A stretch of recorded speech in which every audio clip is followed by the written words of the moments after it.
십계명에 관해서 말씀을 드리겠습니다.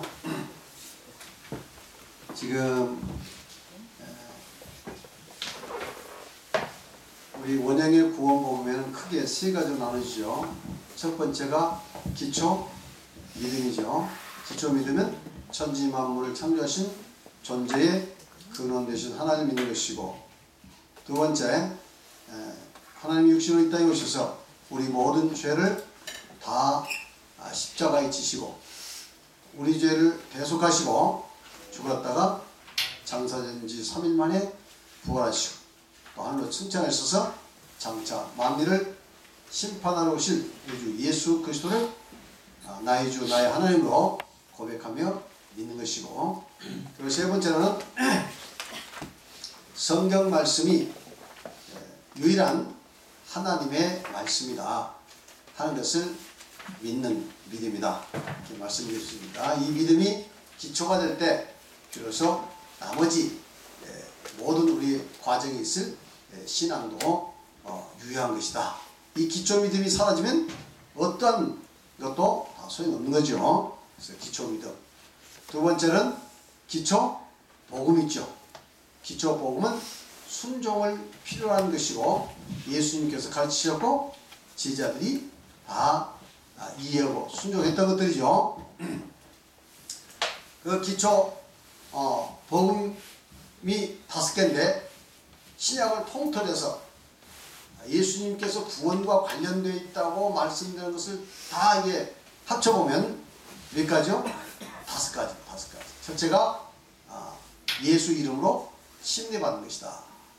예수 이름으로 침례받는 것은 우리 죄가 용서받고 중생을 하고 의롭다 칭함받고 하나님의 자녀가 되고 그리고 구원의 자격을 얻어서 사탄의 권세에서 하나님의 권세로 돌아오는 첫 번째 관문이다 하는 것이고요. 그 다음에 성령, 하나님의 성령을 우리 안에 모시는 거죠. 어떤 성령? 오순절 같은 성령을 우리 안에 모시는 것이다. 그리고 세종례, 성찬례가 있습니다.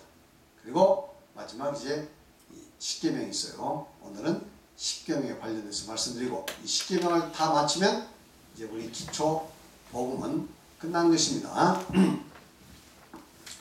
자, 그럼 우리 십계명과 구원과의 관계를 한번 살펴보도록 하겠습니다. 우리 예수님께서 십계명이 구원과 관계에 있다 분명히 선언하고 계십니다. 자, 우선 마태복음 19장 16절로 19절 보시겠습니다. 지금 십계명 부분은 193쪽이죠. 193쪽부터 시작됩니다. 마태복음 19장 16절 19절 다 같이 시작. 어떤 사람이 주께 와서 이르되 선생님이여 내가 무슨 선한 일을 하여야 영생을 얻으리까? 예수께서 이르시되 어찌하여 선한 일을 내게 묻느냐? 선한 이는 오직 한 분이시니라. 내가 생명에 들어가려면 계명들을 지키라. 이르되 어느 계명이오니이까? 예수께서 이르시되 살인하지 말라, 간음하지 말라, 도적질하지 말라, 거짓 증언하지 말라, 내 부모를 공경하라, 내 이웃을 내 자신과 같이 사랑하라 하신 것이니라. 예수님께서 지금 어떤 사람이 영생에 관해서 묻습니다. 영생에 관해서 어떻게 묻습니까? 어떤 사람이 주께 와서 이르되 선생님이여 내가 무슨 선한 일을 하여야 영생을 얻으리까? 영생을 얻으리까? 이 영생이라는 것은 구원을 이야기하고 있죠. 이것은 하나님 믿는 사람, 예수 믿는 사람의 최대의 소망 아니겠습니까? 어떻게 보면 모든 종교를 가진 사람들의 최대의 궁극적 소망은 바로 영생하는 것, 구원 얻는 것, 죽음 이후에 영원히 사는 것, 이것을 지금 소망하고 있을 것입니다. 지금 이 사람도 예수님께 와서 어떻게 해야, 어떤 일을 해야 영생을 얻습니까? 이렇게 물으니까 예수님께서 말씀하시기를, 예수께서 이르시되 어찌하여 선한 일을 묻느냐? 선한 일은 오직 한 분이시니라. 네가 생명에 들어가면, 즉 영생에 들어가려면, 다른 말하면 구원을 받으려면 계명들을 지키라. 계명들을 지키라는 거죠. 그러니까 이 사람이 묻습니다. 어느 계명입니까? 예수님께서 분명히 어느 계명입니까? 라고 얘기했을 때 십계명을 들어서 이야기합니다. 십계명에 사람 사랑의 계명에 관한 것을 이야기한 거죠.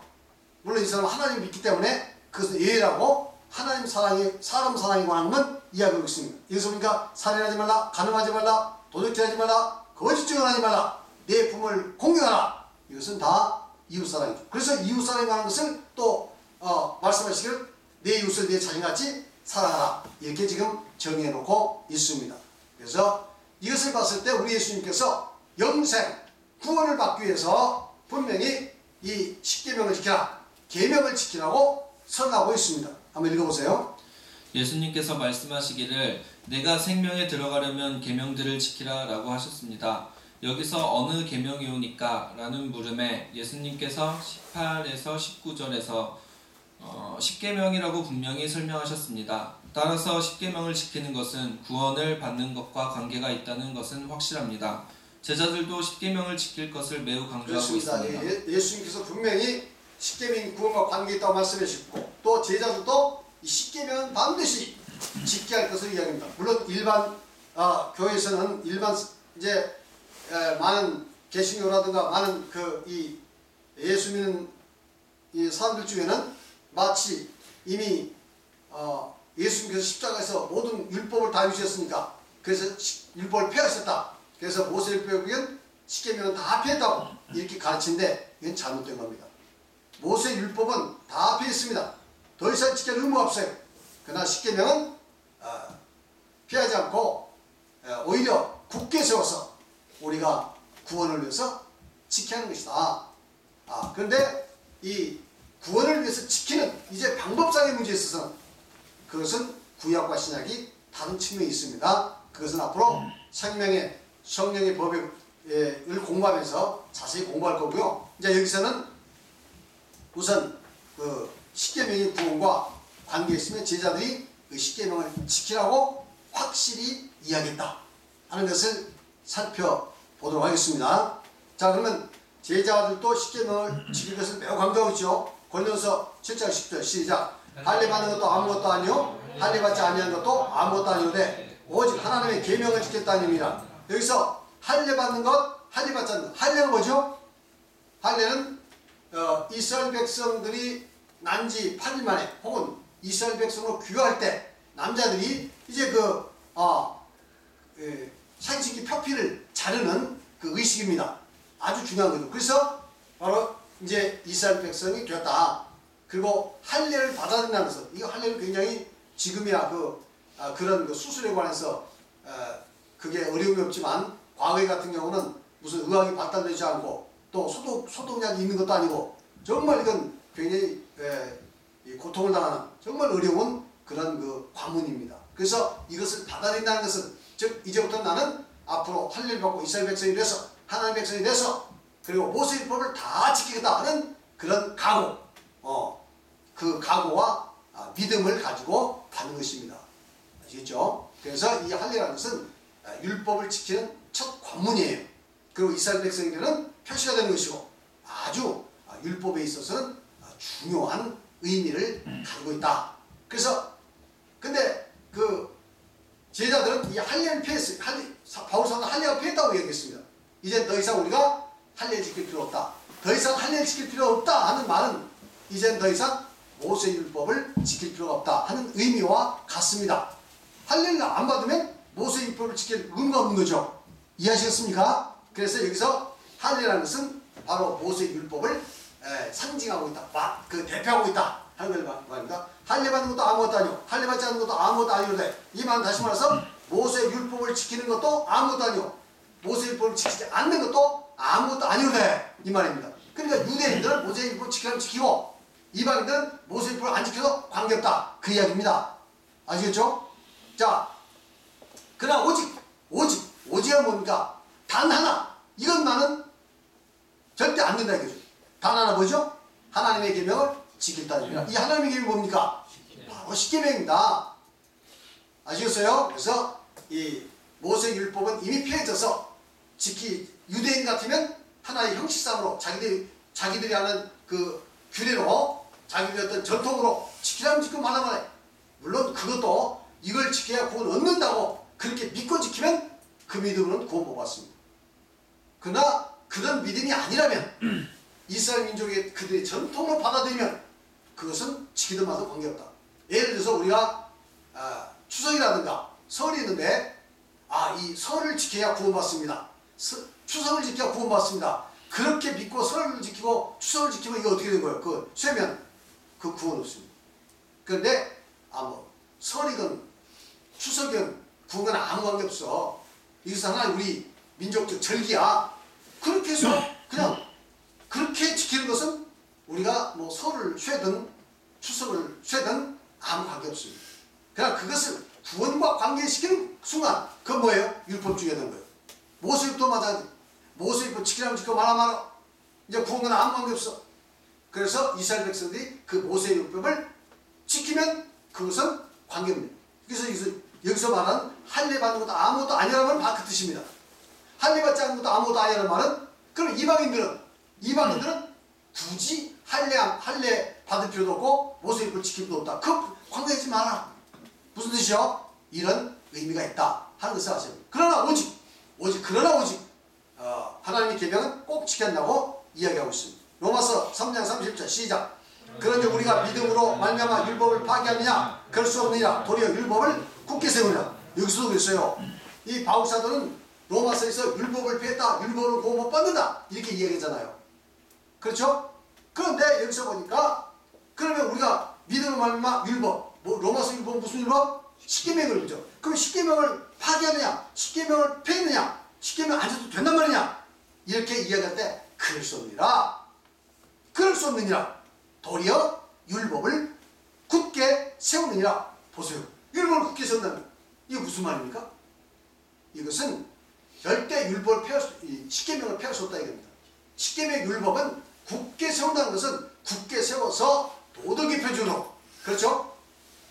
확실히 세워서 이것을 지켜야 한다는 것을 말씀하고 있습니다. 읽어보세요. 바울사도가 말한 할례 받는 것도 아무것도 아니요 할례 받지 않는 것도 아무것도 아니로되 라는 말은 할례가 구원과는 아무런 상관이 없다는 말입니다. 할례는 모세율법의 입문으로 할례를 받게 되면 모세율법을 다 지켜 행할 의무가 있다는 것입니다. 따라서 본문의 말씀은 할례로 대표되는 모세율법은 더 이상 구원에 아무런 의미가 없다는 뜻입니다. 오직 하나님의 계명, 즉 십계명만을 지켜야 한다는 의미입니다. 네, 이미 설명드렸죠. 그 다음에 로마서의 율법은 십계명의 율법을 말하고 있습니다. 예수 그리스도께서 오셔 십자가에서 이루시고 폐하신 율법은 모세율법입니다. 의식에 속한 모세율법은 모두 폐하여졌습니다. 그러나 십계명의 율법은 파기할 수 없고 도리어 굳게 세워야 하는 것이라고 말씀하고 있습니다. 그렇습니다. 이제 구약 시대에는 물론 십계명을 다 지켜서 구원을 얻어야 하는 의무안에 있었지만 신약 시대는 십계명을 다 지켜 구원을 받을 의무안에 있는 건 아니지만 그 십계명을 굳게 세워야 나중에 예수 그리스도의 십자가와 더불어서 바로 우리 죄를 깨어서 우리 죄의 문제를 해결해서 우리가 구원받을 수 있는 이 십자가와 십계명은 떼어내려 떼어낼 수 없는 동전의 양면 같은 것이다. 바늘과 실의 관계 있는 것이다. 십계명 없이 십자가 없고 십자가 없이 십계명 없다. 할렐루야. 이것을 우리가 알아야 됩니다. 십계명과 십자가는 이건 떼어내야 뗄 수가 없어요. 분리할 수 없어요. 그래서 십계명을 통해서 그리스도 앞에 나갈 수 있고, 그래서 그리스도의 십자가를 통해서 바로 우리 죄의 문제가 해결된 것이다. 그래서 교회는 반드시 이 진리를 알고 십계명을 굳게 세워야 합니다. 우리 성도는 그 십계명을 받아들이고 이제 십계명과 십자가의 관계를 통한 그 죄 사함의 원리 속에서 우리가 믿음 생활을 해야죠. 그것이 바로 생명의 성령의 법입니다. 그 다음에 이제 요한일서 3장 24절 24절 시작. 그의 계명은 이것이니 곧 그의 아들 예수 그리스도의 이름을 믿고 그가 우리에게 주신 계명대로 서로 사랑할 것이니라. 그의 계명을 지키냐는 주 안에 거하고 주는 그 안에 거하나니 우리에게 주신 성령으로 말미암아 그가 우리 안에 거하신 줄 우리가 아느니라. 여기서도 보니까 이 그의 계명, 그 하나님의 계명은 곧 예수 그리스도의 이름을 믿고 그가 우리에게 주신 계명대로 서로 사랑할 것이니라. 여러분, 그 십계명은 무슨 계명이죠? 사랑의 계명이잖아요. 그러니까 서로 사랑하라고 하면 어떻게 사랑하죠? 바로 십계명을 잘 그 정신에 따라 잘 지키면 이웃을 내 몸같이 사는 겁니다. 이해하시겠죠? 아니 우리가 이웃을 어떻게 사랑하는 거예요? 사랑하라 그 말은 기준이 없습니다.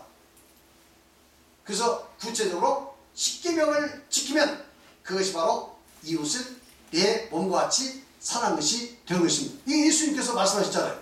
그래서 십계명은 과거에 모세에게 주어진 거지만, 그러나 그 옛계명이지만, 그러나 예수 그리스도의 십자가의 사랑, 하나님의 사랑을 알고 십계명을 지키면 이 십계명은 영원히 새로운 계명, 날마다 새로운 계명입니다. 믿습니까? 이걸 아셔야 돼요. 그래서 이 십계명이라는 것은, 여기서 서로 사랑하는 것은 바로 십계명을 지키라는 말씀이다. 이렇게 이해를 하시면 됩니다. 자, 읽어보세요. 요한 사도는 하나님의 계명은 서로 사랑하는 것인데 그 계명을 지킬 때 예수님 안에 거한다고 말씀하고 있습니다. 그렇습니다. 이게 그 사랑, 십계명을 지킬 때 사랑 안에 거하고, 사랑 안에 거할 때 예수 그리스도 안에 거하는 거죠. 이것은 삶이 그렇다는 겁니다. 삶이 법적으로는 우리가 세례받으면 다 예수 그리스도 안에 있는 사람들이고, 그죠? 사탄의 것을 하나님 것을 해방되어 살지만 삶 자체는 어떻게 돼요? 사랑할 때 우리가 그리스도 안에 있는 거예요. 사랑하지 않으면 우리는 그리스도 밖으로 지금 가고 있는 겁니다. 죄를 지면 그리스도 밖으로 가고 있는 거예요. 법적으로는 다 그리스도 안에 있지만 죄를 짓게 되고, 또 사랑하지 않으면 우리는 그리스도 안에서 삶을 살지 않는다 이 말이죠.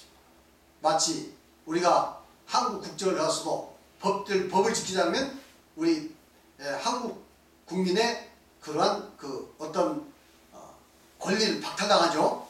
그래서 죄를 짓게 되면 체포되고, 그래서 나중에 감옥에 가고 그렇게 되고, 감옥에 가면 한국 사람인데 한국 사람으로서 누릴 수 있는 아무런 권한이 없어요.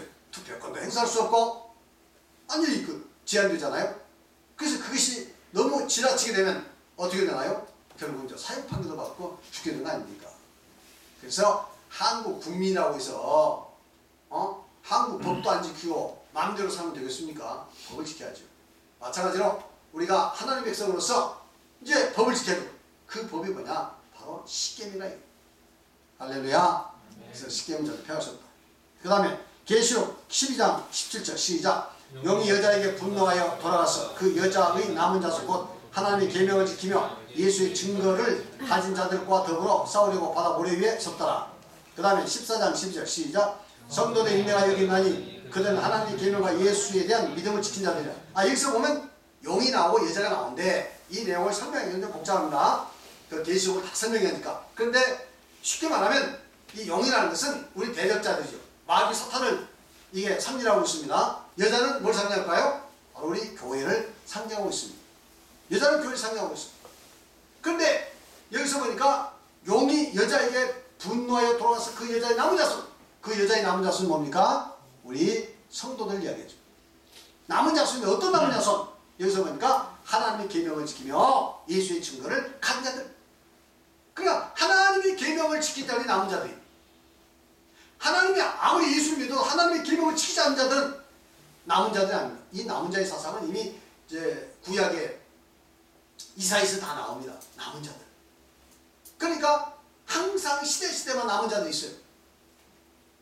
유대교 측면에서 보면 남은 자들이 누굽니까? 예수 그리스도죠. 예수 그리스도와 그의 제자들이 남은 자들이죠. 그리고 예수 그리스도 교회가 형성돼서 이제는 나갈 때 다시 그 주류들이, 그 어떤 주류들이 타락해 가면 거기에서 이렇게 살아서 안 되겠다 하고 그 잘못된 주류, 정치적으로 또 어떤 큰 세력을 행사해서 잘못된 길로 나가고 있을 때 이것이 아니다, 이 성경대로 아니다 하고 나와서 따로 진리대로 살아가는 사람이 있을 거 아닙니까? 이게 남은 자들. 그래서 이 남은 자는 역사 속에서 끊임없이 남은 자가 있습니다. 그래서 이 성경 말씀대로 하지 않는 그 주류를 따라가면 그건 멸망의 가능성이 많다는 거예요. 거기서 나와서 우리는 뭘 따라합니까? 남은 자로서 우리는 하나님 말씀을 추구해야 합니다. 바알 시대에 엘리야 시대에 남은 자가 몇 있었습니까? 엘리야 시대에 다 바알 숭배하고 막 전부 그 선지자들이 다 이제 변절해가지고 또 백성도 전부 바알 우상 숭배했잖아요. 근데 거기에 이 엘리야는 나는 그게 아니라고 거부했습니다. 엘리야는 자기 혼자만 남은 줄 알았죠. 그 나중에 시내산에 가가지고 하나님 또 무슨 말씀드렸습니까? 지금 나 혼자만 남았습니다. 다 변절해서 온 백성이 변절해서 바알신 섬기고 심지어는 선지자도 다 바알신 섬기는데 저만 남았습니다. 그러니까 하나님께서 뭐라고 했죠? 지금도 바알에게 물을 붓지 않는 7천이 남아있다. 이렇게 말씀했지 않습니까? 이게 바로 뭡니까? 남은 자다. 남은 자. 그러니까 우리는 앞으로 남은 자로 살아야 합니다. 이해하셨습니까? 남은 자로 살아야 돼요. 거대한 그런 뭐 어떤 세력에 따라서 그냥 거기에 함유돼가지고 물에 떠나가듯이 홍수가 밀려가듯이 그렇게 가르치지 않고 우리는 남은 자로 살아야 돼요. 근데 여기서 보니까 지금 남은 자가 누구라고 했죠? 계명을 지킨 자의 남은 자. 그럼 예수의 증거를 가진 자. 예수의 증거가 뭘까요? 저는 예수의 증거가 물과 성령을 거둔다는 것을 생각합니다. 왜? 성경도 분명히 성령 받으면 우리가 인을 쳐준다고 했잖아요. 증거 얻는다고 했잖아요. 그래서 이런 예수의 증거를 가진 자 더불어 비로소 이 마귀가 지금 싸우려고 예배하다. 왜? 나머지는 다 변절했으니까 관계없어요. 어떻게 믿든 관계없어. 다 변절됐으니까. 그러나 변절되지 않는 남은 자와 마귀가 마지막 지금 결전하려고 있다 이거죠. 그래서 우리는 이 남은 자로서 살아갈 줄 믿습니다. 그것을 자랑스럽게 우리는 생각할 줄 믿습니다. 그리고 계시록 14장 22절을 보면 성도들의 인내가 이기나니 우리 성도들이 끝까지 참아서 구원받을 수 있는 그 성도들의 인내가 이기나니 그들이 하나님의 계명과 예수에 대한 믿음을 지킨다. 그러니까 예수를 믿는 믿음과 계명을 지키는 것은 이건 구원에서 뗄래야 떼서 마지막 우리가 끝까지 인내해서 구원을 얻으려면 이 두 가지는 절대로 필요하다 하는 것을 지금 말씀하고 있습니다. 할렐루야. 읽어보세요.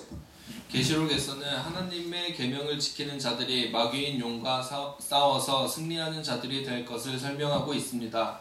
이러한 사실들은 신약의 은혜 시대에도 여전히 성도들이 십계명을 지켜야 한다는 것을 강력히 보여주고 있습니다. 십계명은 결코 폐하여질 수 없는 영원한 하나님의 법입니다.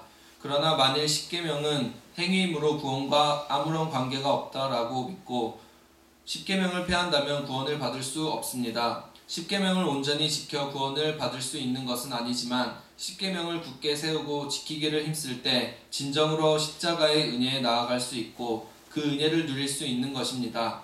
앞으로 생명의 성령의 법에서 더 깊이 상고할 것이지만 예수 그리스도의 십자가 은혜와 십계명은 동전의 양면과 같아서 뗄래야 뗄 수 없는 관계에 그렇습니다. 있습니다. 이거 우리가 분명히 이걸 아셔야 돼요. 자, 그다음에 이제 십계명의 유래. 십계명의 유래. 이스라엘 백성들이 애굽에서 나와 시내산에 도착하였을 때 하나님께서 모세를 통해서 주신 것입니다. 모세는 하나님의 부르심을 받고 시내산에 올라가 40일 금식을 한 후 하나님께서 직접 두 돌판에 십계명을 새겨 모세를 통해 백성에게 전달해 주었습니다. 그리고 모세의 율법이라 부르는 규례들을 알려주셨습니다. 예, 이 이야기는 잘 아시죠? 십계명 이스라엘 백성이 애굽을 나와서 이제 그 시내산에 도착했을 때 하나님께서 이스라엘 백성에게 계명을 주겠다고 이야기하니까 이스라엘 백성들이 다 지켜야 하겠습니다. 이렇게 하나님께 대답을 했죠. 그래서 모세를 올라오라고 시내산 올라오라고 해서 시내산에서 40일 40주 40년을 물도 음식도 마시지 않고 이제 금식했죠. 그리고 나서 하나님께서 직접 돌판에다 십계명을 기록해서 주었죠. 그걸 가지고 내려갔을 때 백성들이 그 사이에 참지 못해서 또 모세가 죽었을 걸 생각해서 모세이 또 금을 모아가지고 그 소의 형상을 만들어서 그 소를 섬기면서 이 소가 바로 하나님인데 우리를 애굽 땅에서 인도했다. 막 이렇게 그 우상을 섬겼죠. 그리고 화가 나서 이 모세가 두 돌판을 던져서 깨버렸죠. 그리고 나서 이제 다시 하나님께서 그 모세도 올라오라고 해서 다시 40주 40년 금식한 후에 직접 이제 모세가 돌판을 빚어가지고 만든 그것에 십계명을 써서 두 돌판에 기록해가지고 모세에게 줘서 그것을 가져다가 이제 이스라엘 그 법궤에 넣어놓고 그 법궤를에서 이제 보관했습니다. 예, 이게 사건이 이제 성경에 잘 기록되어 있어요. 읽어보세요. 십계명은 법궤에 넣어 성막의 지성소 안에 보관을 하였습니다. 그리고 모세의 율법은 법궤 옆에 놓아두었습니다. 십계명을 넣어둔 법궤의 덮개 양 옆에 천사인 그룹을 조각하여 마주보게 하였으며 두 그룹 사이 덮개 위가 바로 속죄소가 됩니다. 자, 그 법궤를 어디 집어넣었다고 그랬죠? 바로 지성소에 놨죠. 그 지성소에 놓고 법궤 속에 십계명이 있고 그 법궤 위가 바로 속죄소인데 그 좌우에는 이제 그 두 천사의 형상을 금으로 조각해서 그룹이죠. 그걸 그 지금 맞대 놓고요. 그리고 모세 율법은 기록해서 어디에 넣냐면 바로 법궤 옆에다가 놨습니다. 법궤 옆에다 그런 그 내용이 이제 구약 성경에 잘 나와 있습니다. 읽어보세요. 이 법궤가 놓여있는 지성소가 성막의 중심입니다. 후에 솔로몬이 예루살렘의 성전을 건축하고 지성소에 이 법궤를 보관하였습니다. 네, 그렇습니다. 이제 처음에는 성막이었다가 나중에 솔로몬 때 성전을 건축하고 성전 그 안 지성소에 바로 이 법궤를 가져다 놨습니다. 그리고 십계명은 이스라엘 민족에게 생사화복의 기준이 되는 법이었습니다. 십계명을 성실히 잘 지켰을 때는 개인적으로나 민족적으로 복을 받았지만 지키지 않았을 때는 준엄한 심판을 받았습니다. 네, 그렇습니다. 이제 이 십계명은 이스라엘 민족의 생사화복의 기준이 됐죠. 그래서 역대상 28장 7절로 8절이나 왕상 9장 6절 7절로 보면 바로 이 십계명에 관해서 잘 말씀하고 있습니다. 간단히 보면 7절에 보니까 그가 만일 나의 계명과 법도를 힘써 준행하기를 오늘같이 하면 이렇게 말씀 내가 그의 나라를 영원히 경고케 하리라 하셨고 그리고 이제 또 8절 후반에 보면 하나님 여호와의 모든 계명을 구하여 지키기로 하라 이렇게 명령하고 있죠. 그리고 열왕기상 9장 6절로 7절에 보면 만일 너희나 너희의 자손이 아주 돌아서 나를 따르지 아니하며 내가 너희 앞에 둔 나의 계명과 법도를 지키지 아니하면 나중에 하나님께서 그에 대한 준엄한 심판을 하실 것이다 이렇게 말씀하고 있습니다. 그래서 십계명은 이미 말씀드렸듯이 이렇게 해서 이스라엘 백성에 주어졌고 그리고 훗날 이 십계명이 어디로 갔는지 그건 알 수가 없습니다. 알 수가 없어요. 뭐 일설에 의하면 그 솔로몬 시대에 그 시바 여왕이 왔죠. 그 이디오피아의 시바 여왕이 왔잖아요. 그 시바 여왕이 보고 솔로몬 결혼했답니다. 그래서 아들 낳는데 이분 멜렉이라는 그 아들 낳대요. 그래서 그 아들이 나중에 그 솔로몬의 아들들한테 이제 이렇게 이제 시기 질투를 받으니까 위협을 느끼고 이 성전에 있는 그 십계명을 법궤를 그것을 이제 몰래 훔쳐내고 보조품을 갖다 놨대요. 그리고 사독의 그 당시에 제사장 사독의 아들과 더불어서 그 법궤를 가지고 어디로 갔냐면 이디오피아로 갔다 온 겁니다. 그래서 이디오피아의 악슈에 보면 거기 그 성모 마리아 교회가 있는데 거기 지금 보관하고 있다 그런 얘기를 합니다. 그래서 그 이디오피아는 그 자기들 스스로 이디오피아의 그 바로 그 악심서라고 있어요. 거기 보면 자기들이 솔로몬의 바로 그 후예들이다 이렇게 얘기하고 진품 십계명이 지금 이디오피아에 있다. 자기들은 그렇게 주장을 합니다. 그리고 이디오피아는 나중에 훗날 이제 사도행전에서 그 이디오피아 내시가 빌립으로부터 전도받죠. 그래서 가가지고 그리스도의 복음을 전했고 그 후에 약 300년 후에 또 기독교 선교사들이 가서 이제 복음을 전해서 완전히 그 원래는 유대교회는 그 국가적으로 유대교회였는데 기독교로 완전히 개종을 했습니다. 그래서 지금 아프리카에서 유일하게 전 그 나라가 기독교인 국가가 뭐냐면 이디오피아예요. 아셨습니까? 여러분 가시면 합니다. 이디오피아에서는 지금도 여전히 안식일을 지키고 있습니다. 그래서 이런 그 역사적인 이야기가 있고요. 그리고 또 한편에서는 지금 그러면 진품 그 법궤 십계명이 어디 갔느냐 이것에 대해서 많은 추측을 하는데 아마 또 그 이스라엘이 바빌론에 멸망당할 때 성전이 완전히 폐파됐지 않습니까? 이때 바빌로니아에서 그때에 아마 사라졌다 이렇게 주장하는 사람들도 있습니다. 그러나 아직은 이제 어쨌든 그 진품이 사라졌으니까 오늘 알 길이 없어요. 그러나 이제 상당히 유력한 것은 바로 이디오피아에 있는 거기에 그 진품이 있다고 그들이 지금 주장을 하고 있습니다. 그게 사실인지 모르겠어요. 이렇게 여러 가지 역사적 논란이 있습니다만은 그러나 그 전까지 성경에 기록된 대로 확실히 십계명은 모세에게 주어졌고 모세 시대에 그걸 쭉 보관해 오다가 저는 이 다윗과 솔로몬 시대까지 보관해 왔다 하는 것이 분명합니다. 이 성경 역사의 기록이에요. 자, 그러면 십계명의 내용에 대해서 말씀드리겠습니다. 이 십계명의 내용은 이제 그 10가지 계명인데 이 내용을 간당간단하게 제가 자세히는 안 했습니다. 나중에 십계명에 관련돼서 따로 제가 그 책을 하나 또 더 써야 할 필요가 있습니다만 여기서는 간당간단하게 십계명에 대해서 말씀드립니다. 십계명 내용 제1계명에서 10째 계명까지는 우리가 잘 아시죠? 다 같이 한번 읽읍시다. 시작. 나 외에 다른 신들을 내게 두지 말라. 제2계명 우상을 만들지 말고 그것들에 절하지 말라. 제3계명 여호와 이름을 막는 데 익히지 말라. 제4계명 안식을 기억하여 거룩히 지키라. 제5계명 내 부모를 공경하라. 6계명 살인하지 말라. 7계명 간음하지 말라. 8계명 도둑질하지 말라. 9계명 거짓 증거하지 말라. 10계명 탐내지 말라. 그래서 10가지 계명인데 1계명부터 4계명까지는 하나님을 사랑하는 마음을 다하고 뜻을 다하고 성품을 다하고 목숨을 다해서 주 너희 하나님 여호와를 사랑하셨으니 이게 크고 첫째된 계명이요. 둘째는 이와 같이 내 이웃을 내 몸같이 사랑하라. 내 이웃을 내 몸같이 사랑하는 것은 바로 5계명부터 마지막 10번째 계명까지다 하는 것.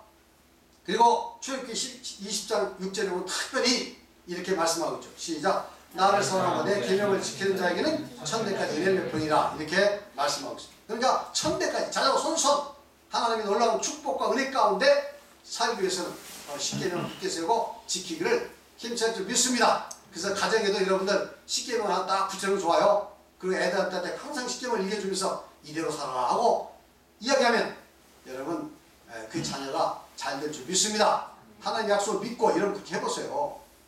자, 그 다음에 그러면 제1계명 나 외에 다른 신을 내게 두지 말라 이렇게 말씀하고 있습니다. 읽어보세요.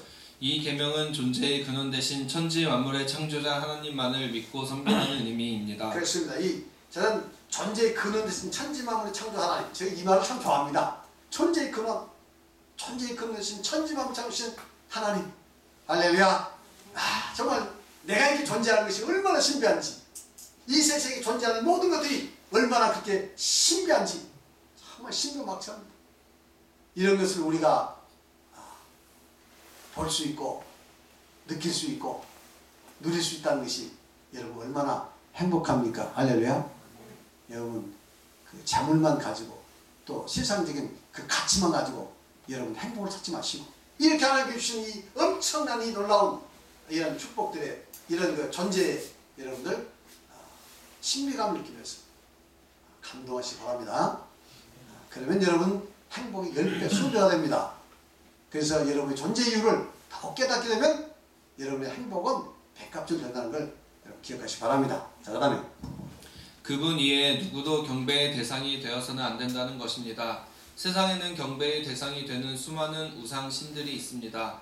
보이는 것이나 보이지 않는 대상을 막론하고 오직 창조자 하나님 이외에 어떤 것도 섬김과 경배와 기도와 예배의 대상이 될 수 없습니다.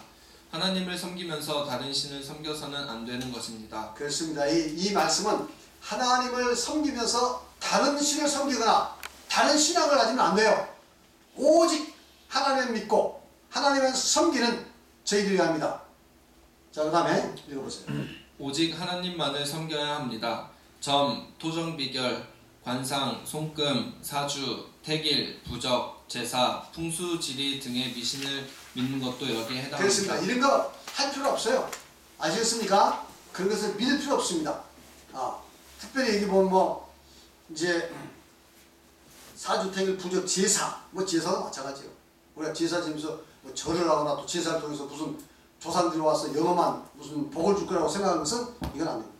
풍수지리 또 뭐 점친다거나 점칠 거 있죠? 붓을 한다거나 붓을 빼먹네. 예, 굿 같은 거 이거 안 됩니다. 자, 그다음에 읽어보세요. 특히 하나님보다 더 귀하게 여기는 것도 다른 신을 마음에 두는 것입니다. 재물, 명예, 쾌락, 권력 등 세속적인 것들을 하나님보다 소중하게 생각하고 추구한다면 이곳 역시 다른 신을 섬기는 행위와 같습니다. 네, 이건 사실 다른 신을 섬기는 행위가 같다는 게 아니라 다른 신을 섬기는 겁니다. 그래서 진정한 우리 하나님 앞에서 참된 신앙인은, 참된 그리스도인은 이제는 오직 하나님만 섬기고 우리는 다른 미신을 섬긴다든가 혹은 재물, 쾌락, 명예, 권력 등 세속적인 것을 하나님보다 더 소중하게 생각하는 그런 마음들을 버려야 한다. 그래서 하나님 섬기는 것을 가장 우선적으로 생각하고 가장 중요하게 생각하고 이것을 위해 힘쓰는 여러분 되시기 바랍니다. 자, 그럼 제2계명 우상을 만들지 말고 그것들을 잘하지 말라. 형상이나 화상을 만들어 그것을 향해 섬기고 절하고 기도하고 소원을 비는 행위를 예, 이것은 뭐냐면 형상이나 화상을 만들어서 그것을 향해 섬기고 절하고 기도하고 소원을 비는 행위. 아시겠습니까? 그래서 무슨 어떤 상이라든가 형상이나 화상 자체가 필요 없다는 얘기 아니에요. 뭐 예수님의 얼굴을 상상해서 그린다고 해서 그것이 우상 숭배되는 건 아닙니다. 이해하셨죠? 혹은 어떤 석상을 만들었다고 해서 그것이 우상이 아니에요. 문제는 거기다가 그걸 경배하고 빌고 뭐 이렇게 소원을 빈다든가 이런 것이 바로 우상 숭배라 이거예요. 이걸 분명히 압니다. 아시겠죠? 그 다음에 읽어보세요. 또 해, 달, 별, 나무, 바위, 사람, 동물 등 피조물들을 신격화하여 섬기고 소원을 빌고 기도하는 행위도 우상 숭배에 해당합니다. 이거 뭐 이것도 다 당연한 일이죠. 그 다음에 우상은 결코 인간에게 참된 평안과 소망과 영생 복락을 보장하지 그렇습니다. 이 못합니다. 우상이라는 것은 절대 인간에게 참된 평안, 소원, 영생, 특별히 뭐요? 영생 복락을 보장 못합니다. 우리 하나님만이 우리에게 진정으로 영생 복락을 우리에게 줄 수 있죠. 믿습니까? 참된 삶의 의미를 줄 수 있습니다. 하나님만이 존재의 근원 되신 하나님만이 우리에게 참된 삶의 의미를 주시고 참된 삶의 의미를 회복했을 때 우리의 행복이 비로소 빛을 발합니다. 나머지 참된 의미를 회복하지 못하면 우리가 느끼고 있는 모든 감각적인 쾌락들은 진정한 행복이 될 수가 없습니다. 다 험한 겁니다. 죽음과 함께 다 험해지고 늙어가면서 다 험해지고 우리에게 참된 위로를 줄 수가 없습니다. 그래서 하나님만이 우리에게 참된 인생의 의미를 주시고 그리고 우리에게 주어진 모든 주어진 여건을 더욱더 행복하게 한다. 이것을 여러분 기억하시기 바랍니다. 그 다음에 오히려 우상 숭배에 빠지면 잠시는 심리적 안정감을 찾을 수 있지만 오히려 자신의 집안과 가문의 인생에 커다란 불안과 고통을 가져다 줄 것입니다. 잠시적으로 심리적 안정감이 있을 수가 있어요. 그런데 이건 진정으로 이 가정의 우상을 불러들이기 시작하면 더 큰 이제는 이 가정에 여러 가지 불안과 또 고통이 따르기 마련입니다. 아시겠죠? 절대 이 아주 미신을 불러들이면 안 돼요. 미신은 그 형상에 붙어서 마귀가 지금 집안에 들어오고 내 마음속에 들어가는 겁니다. 그래서 절대 이런 거 오직 하나님만 섬기시고 꼭 집에다 붙여놓으면 뭘 붙여야 돼요? 십계명을 딱 하나 붙여놓고 십계명만 계속 읽는 겁니다. 그리고 물론 아름다운 그런 선화라든가 이런 것도 집에 이제 붙여놓으면 좋습니다. 그래서 자녀들에게 야 이게 우리 예수님께서 이렇게 최고의 만찬의 그림이다 이렇게 해서 그런 것도 알려주고 이런 그림들은 교육적 효과가 있어요. 그렇죠? 그러나 그런 것들을 섬기도록 만들면 안 됩니다. 자, 그 다음에 읽어보세요. 성경은 보이는 우상만이 우상이 아니라 신도의 마음속에 탐심도 우상 숭배라고 말하고 있습니다. 네, 골로새 3장 5절에 보면 탐심은 우상 숭배니라 이렇게 말씀하고 있습니다. 즉 마음속에 하나님만이 참된 주인이 되셔야 하는데 하나님보다 세상적인 욕심이 마음 중심의 자리를 잡고 있으면 비록 하나님을 섬긴다 하더라도 우상을 섬기는 것과 같다는 의미입니다. 그렇습니다. 자, 그 다음에 제3계명 여호와 이름을 망령되게 부르지 말라. 망령되게라는 말은 쓸데없이라는 의미입니다. 망령되게라는 말은 영어로는 in vain 이렇게 되는데 그건 허무하게 헛되게 이런 뜻이에요. 쓸데없이 이런 의미가 있습니다. 읽어보세요. 즉 하나님의 이름을 진지하고 정중하게 사용해야 한다는 것입니다. 하나님의 이름을 경망스럽게 사용해서는 안 되는 것입니다. 예를 들어 부모님의 이름을 함부로 사용하거나 부르면 되겠습니까? 여러분 만일에 부모의 이름을 좀 희화해서 마구 사용하면 되겠어요? 안 되죠. 우리 부모의 이름을 그렇게 부모님 이름을 그렇게 오죽 했으면 부모 이름을 함부로 못 부르게 해서 예를 들어서 뭐 저희 부모님 같으면 인자 주자십니다 이렇게 정중하게 하잖아요. 그게 존중가 아니겠어요? 그런데 우리 부모의 이름을 뭐 함부로 희화해서 뭐 마구도 부르면 되겠습니까? 그건 부모를 존경한 게 아닙니다. 벌써 이름 부른 것부터 정중하고 존경하는 마음을 가져야죠. 그렇죠? 어떤 분은 성자에도 자자를 붙이는, 성에는 자자 붙이는 게 아닙니다. 성은 그냥 황, 인자, 주자십니다 이렇게 하시면 되는 거예요. 그래서 남의 우리 부모를 소개할 때는 그렇게 소개하는 것이 이게 아주 교양이 있습니다. 자, 그다음. 그렇듯이 하나님을 부를 때 꼭 필요한 목적 이외에 무책임하게 사용해서는 안 되는 것입니다. 특히 하나님의 이름을 가지고 맹세를 해서는 안 되는 것입니다. 또 하나님 이름으로 맹세하고 내가 예수 이름으로 맹세하는데 내가 뭐 하나님을 두고 맹세하는데 이렇게 할 필요가 없다 이 말이에요. 어쨌든 하나님이라는 이 말도 우리가 생각하는 존재의 근원이신 그분을 지금 지칭해서 쓰고 있잖아요. 그러니까 그렇게 함부로 해서는 안 된다는 거죠. 뭐 여호와의 이름으로 맹세한다 이러면서 안 돼요. 예수 이름으로 맹세한다 이래서 안 돼요. 물론 교회 이름으로 맹세한다 그래서 안 됩니다. 맹세하는 것은 놓치잖아요. 그 다음에 서양에서 하나님의 이름을 경망스럽고 무책임하게 사용하는 경향이 있습니다. 갓댐 하나님이 저주하신다. 그러니까 막 욕을 할 때 갓댐 이렇게 이야기해요. 그건 뭐냐면 하나님 저주하신다 그 말이죠. 혹은 하나님이 저주를 받아라 뭐 그런 뜻이죠. 이렇게 욕을 하면 되겠습니까? 안 되죠. 그 다음에 오마이갓, 오 나의 하나님 등 이러한 말들을 무분별하게 사용하는데 이 말이 뭐 적절하게 사용할 때는 괜찮습니다. 오마이갓에서 그런데 이게 아주 뭐 아무 때나 그냥 마음대로 이렇게 하는데 이건 참 경망스럽습니다. 이거 하나님 이름 막는 게 있거든요. 그 다음에 이것은 하나님을 불경스럽게 하는 표현들이라고 할 수 있습니다. 그리고 하나님을 믿는다고 하면서 악하고 부도덕한 일들을 행함으로 하나님의 이름을 믿지 않는 사람들에게 모독받게 하는 경우입니다. 네, 예수 믿는다고 공공연히 하면서 그냥 나쁜 짓을 해가지고 그 사람의 나쁜 짓 때문에 그냥 하나님이 모독받는 경우가 있다 이 말이에요. 이것도 역시 하나님을 모독하는 겁니다. 읽어보세요. 하나님을 믿는 사람들은 선한 행위를 하여 믿지 않는 이방인들로 하여금 하나님께 영광을 돌려야 할 것입니다. 도리어 우리가 손해보더라도 또 어려움이 있더라도 정말 저 사람 믿는 사람이니까 저렇게 하지 안 믿는 사람 같으면 저렇게 못해 이렇게 정말 믿는 사람 대단해 이렇게 칭찬받도록 해야 합니다. 이게 중요한 거죠. 그 다음에 제4계명 안식일 기억하여 거룩히시켜라. 안식일은 일주일 중 제7일로서 금요일 해질 때부터 토요일 해질 때까지입니다. 안식일은 창세 때 하나님께서 친히 제정하시고 지키셨습니다. 그렇습니다. 우리 안식일은 이미 창세 때 하나님께 직접 만드신 거죠. 6세 동안 천일만 창조하시고 마지막 날 하나님께서 쉬셨다.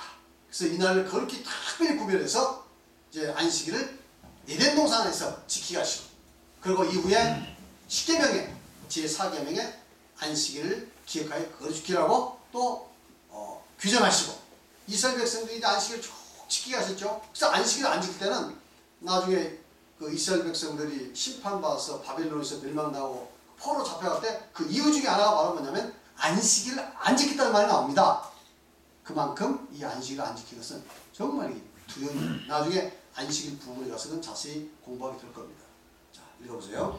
그리고 이날을 특별히 거룩히 구별하여 복되게 하셨습니다. 그리고 십계명에 직접 넣으셔서 변할 수 없는 규례로 삼으셨습니다.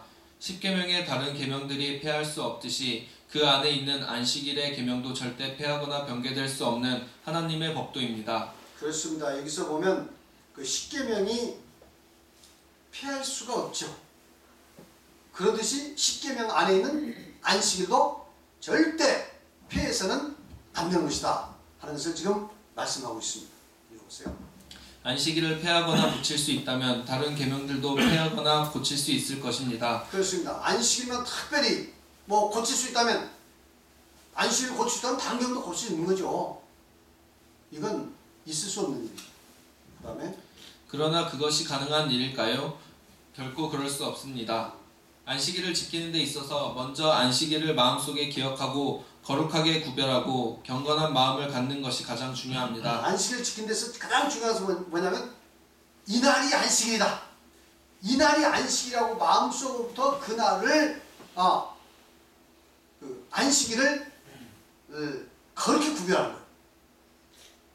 아시겠죠? 이것이 가장 중요합니다.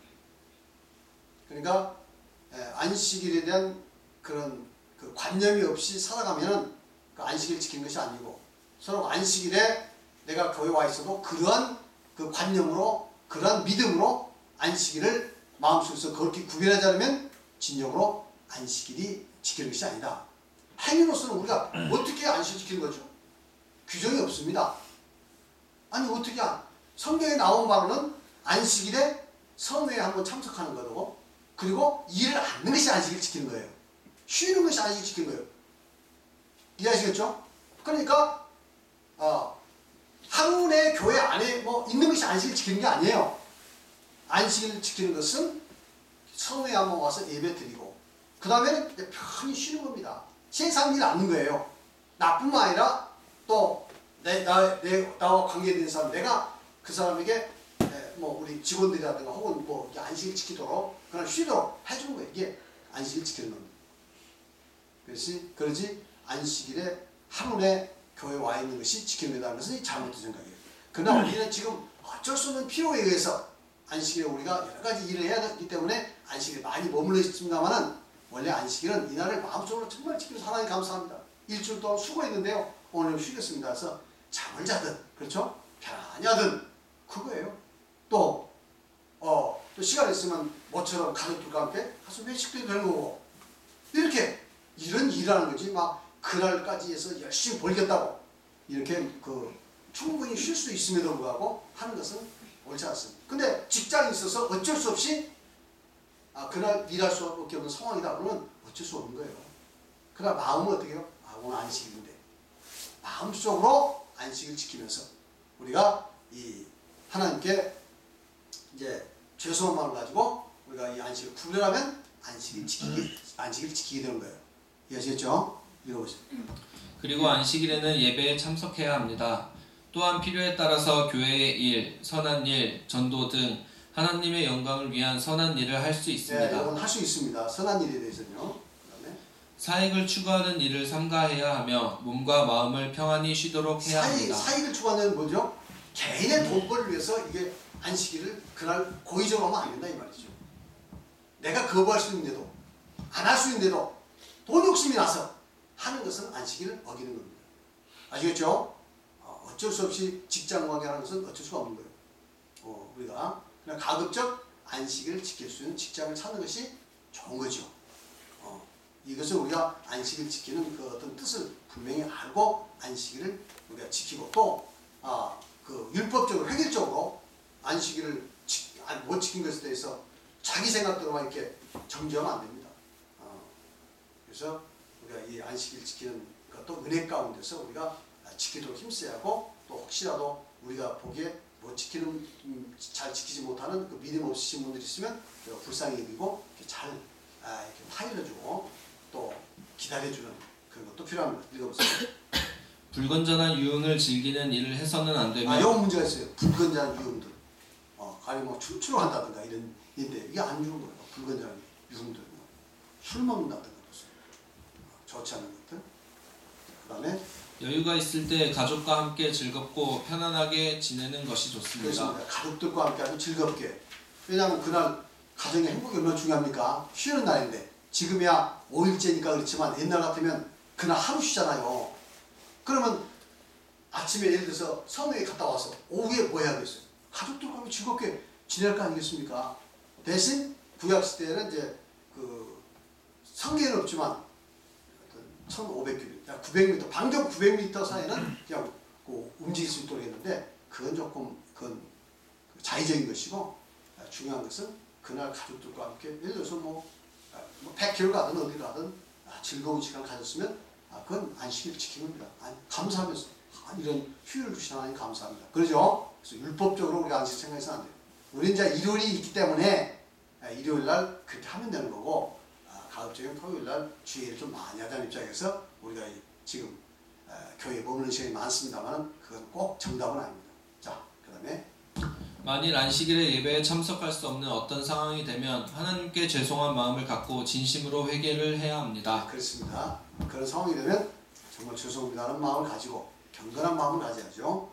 그 다음에 이제 그 안식일에 관해서 제 6장에 가서 자세히 좀 다루도록 하겠습니다. 오늘 여기까지 말씀드렸습니다.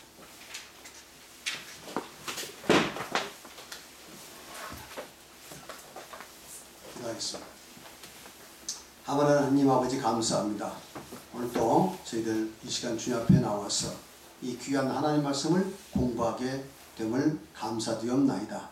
오늘 특별히 십계명에 관해서 공부를 했습니다. 우리 십계명 우리 예수님께서 영생을 얻기 위해서 반드시 지켜야 하는 것으로 말씀했으며 또한 제자들도 이 십계명을 하나님의 계명을 반드시 지켜야 하며 또한 굳게 세워야 한다고 말씀하고 있습니다. 이러한 십계명을 저희들 깨닫게 해주시니 감사합니다. 이 십계명을 굳게 세우고 십자가와 더불어서 우리 하나님 앞에서 우리 구원을 완성해 나가는 저희들 되게 하여 주시옵소서. 이 진리를 깨달아서 아버지 하나님 저희들 하늘나라에 가기까지 아버지 하나님 참으로 바른 길을 갈 수 있도록 인도하여 주시옵소서. 그리고 오늘 주님 앞에 나온 우리 사랑하는 성도들 그 믿음과 그 정성을 축복하시고 은혜로 갚아주시옵소서. 감사드리며 예수 그리스도 이름으로 기도했사옵나이다.